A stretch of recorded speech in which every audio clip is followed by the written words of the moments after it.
two. Saubatech doing the incinerators and insulation side, and Safurnco doing the combustion side. We've been supplying these incinerators to over 30 countries worldwide.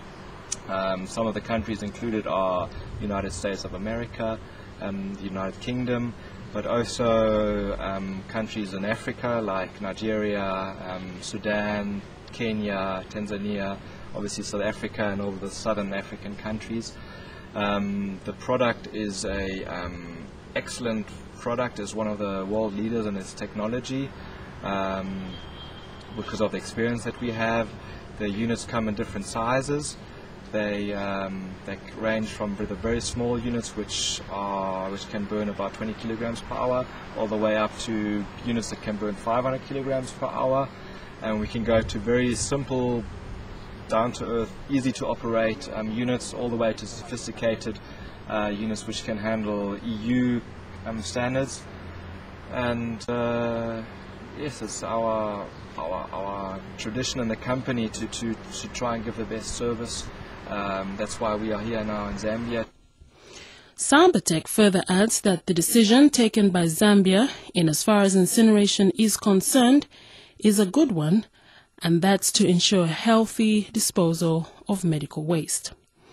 Brian Thomson, who is on the technical side of the Macroburn incinerators, emphasizes that incinerators are there to solve problems generated from the hospital, and using the Macroburn incinerators is the most suitable solution.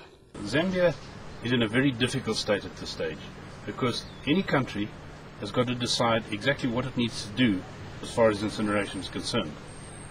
Incineration varies from a box of matches. A box of matches in my hand, and I can light a match and burn something, and that's actually an incinerator. The other end of the scale, we can do a full-scale air pollution control system such as they use in Europe and America, which can cost millions of rand for one incinerator. And somewhere in between is the need of the kind of equipment that Zambia is going to require. And the Zambian authorities have got the very difficult task of deciding just how much they need to do to protect the environment that they've got here, how much money they can afford to spend on it, and how much money their hospitals can afford to spend on it, etc. Now, in doing this, we must look at the various options available for incineration. We can incinerate only, we can incinerate and partly dump the stuff in a refuse tip. We can do some autoclaving, which is basically steam sterilization of the waste, or we can just do steam sterilization. And the object of the exercise which Zambia is in at the moment is to decide what their overall policy has got to be to get a healthy disposal of your medical waste incineration. Now, people must realize that incinerators don't make medical waste. The medical waste comes from the hospitals, it comes from the etc. roundabout.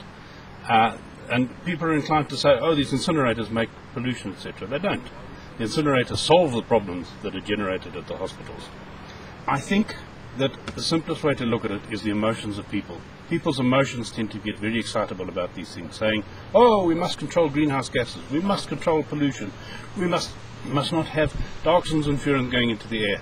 And all of these things are very fine as long as you take a practical outlook on the thing. Now, the practical outlook is what is going to be a suitable solution for Zambia.